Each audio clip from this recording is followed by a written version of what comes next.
Hi guys, David Jenyns here from Melbourne SEO Services, and we are here in Makati in the Philippines, and I'm joined with Chris Ducker. Thank you so much for your Rock time. and roll. Welcome to the Philippines, man. Good to be here. You made it in one piece. I did. Immigration obviously don't check their email enough.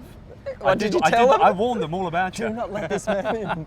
So we have crash landed, and we've had a good chance to catch up now. Chris's actually main business that I think was of most interest to what we do at Melbourne SEO Services is the virtual staff finder, because we work with small and medium-sized businesses who are trying to get their businesses found online and grow their online presence. And I suppose as a natural progression of that is to start to think about building virtual teams. So Absolutely. Here we are in the Philippines.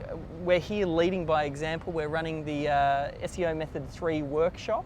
And I thought maybe a good time to pull Chris aside and maybe see if you can share with us a little bit. I know you've been based here. Is it 12 years you've been here now? Yeah, 13 years 13 at the beginning years? of next year, yeah. So you know what it's like being right on the ground. Pretty much. And you've probably seen a lot of change as well over the years. I'm interested to know, like, why do you see the Philippines as such a great opportunity for, small and medium-sized business owners to help expand their businesses? Easy question to answer. It's the people. Yeah. It's really that simple. No matter what way you want to try and sugarcoat it, the success of any business comes down to people. The people that not only work in the business, but inspire the business, that motivate the business, everything and anything to do with that.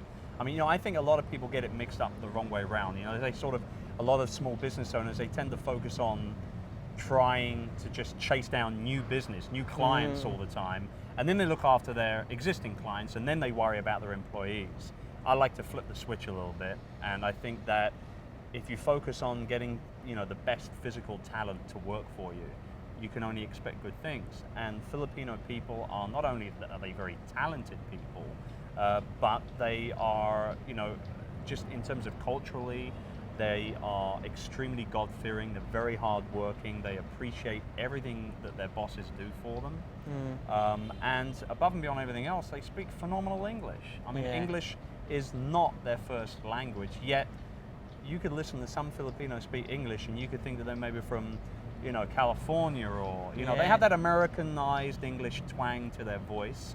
Although we have got several Filipinos, sort of walking around shouting "G'day, mate" and stuff like that, with a lot of practice, but they're there now.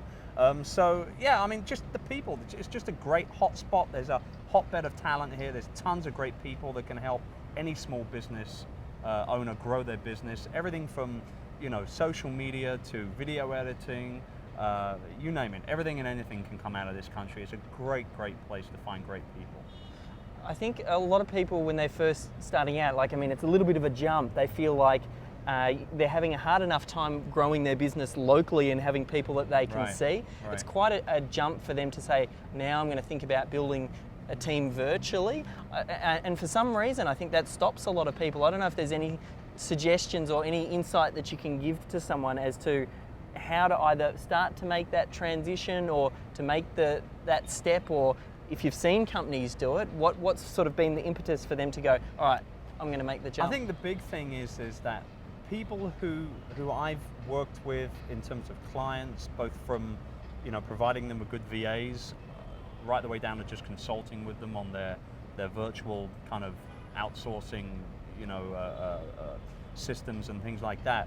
The one thing that I see over and over and over again from people who have had any kind of major success from outsourcing and working with VAs is that they hire their VA and they bring their VA on board to their company as a genuine team member. Not as just cheap labor, not just as someone to fling that task to because we're only paying them X dollars an hour. That's a BS approach to outsourcing. If you genuinely want your VAs to, do a great job for you, to work hard for you, to make a difference in your business and the profits that your business experiences, you must, from day one, treat them as if they're part of the team. That's the biggest, I think, and it's tough because it's virtual. You're at an arm's length, let alone in another country completely, right? So I think it's the mindset thing above and beyond everything else to be able to just kind of flip the switch and get going with it. But I always say, if you've not done any kind of outsourcing before, just start with a couple of project-based tasks first. So find someone to design a logo or create a landing page for your website, or do a little SEO, or whatever the case may be. Just get used to kind of just doing 2 or 3 tasks virtually, and when you realize that you can do it, and it ain't as hard as a lot of people think it is, go ahead and hire that full-time member of staff, because financially it's not a huge investment to make, and the ROI in terms of creating more time for you to be working on your business instead of in your business is unbelievable. I mean, it's tenfold in terms of what you can achieve. I think that's the key, and business owners think in terms of ROI, and always. When we're freaks, aren't we? I mean, that's the first thing that drives that bottom line. So you need to focus on it, and I think a big hurdle that business owners have to overcome is this: having enough capital to really bankroll them at the start. I mean, you're operating on a knife's edge, and I think working with virtual teams just gives you that little bit of extra margin for error, and I think that just creates an opportunity that no entrepreneur starting up a business can live without, really. I mean, it's a bootstrapping tool, outsourcing. That's exactly what it is.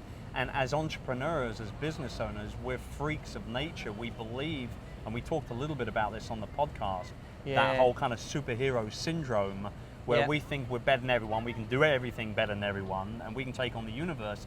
But in reality, that's not the case. We can try and do it, but once you've done 14, 15-hour days for a year, you're done, you're burnt out. Your business is not going to grow at that point. You're just running your business, you're not growing it. So it is a bootstrapping tool to take advantage of, to utilize, to be able to grow a lot faster right out of the gate. And because a lot of people don't do it, it gives you that competitive advantage as well. Absolutely. A lot of local business based, I mean, we work with a lot of businesses based in Australia, and a lot of them still haven't done that, so it gives you that competitive edge. I mean, someone who's watching this now recognizes the opportunity, and maybe they're thinking, what are those next few steps that they want to take? You talked about, well, how about you just get some little tasks and get going? Another thing that's coming up for us, I mean, we've got the Outsource Profit Machine, which is a workshop that we ran, and now we're sort of chatting with you and saying, look, we need to do this again, because you're on the ground, you can bring a lot of knowledge that I think, unless you live here, you just don't get that insight. So for those of you who are watching, we're actually looking at running the Outsource Profit Machine 2, which is happening very early 2013. And Chris will be flying over especially to speak at that event, and we'll have some great speakers as well who'll basically share with you what you need to know to take those next few steps on building the outsourcing side of your business. I don't know if there's any insight or anything that you want to share with people, what they might get in the workshop. Well, first up, the first workshop that you did, when was it, last year sometime? Yeah, that was great. I mean, you gave me access to it online, and you guys covered, and I know this space, I know it better than pretty much everyone I come across. You covered everything brilliantly. But I think that, a couple of things that I'm really looking forward to discussing with the group when we're there in February, right? I'm really looking forward to talking about the culture of Filipinos and how Australian, business owners and Australian bosses can really kind of get that Filipino mindset and that Filipino culture, because there's a lot of differences, hell of a lot of differences. That's one aspect. The other aspect that I'm really, really excited talking about is the ability to grow a team. An outsourced team of VAs, and not just one person or 2 people, but genuinely a team of people to help you in several different aspects of your business. Because again, we can't do everything. There are people out there that are smarter than us, that can do certain things better than us, and we are madmen and mad ladies if we don't literally catapult our business by capitalizing on that kind of talent. So those couple things I'm really looking forward to.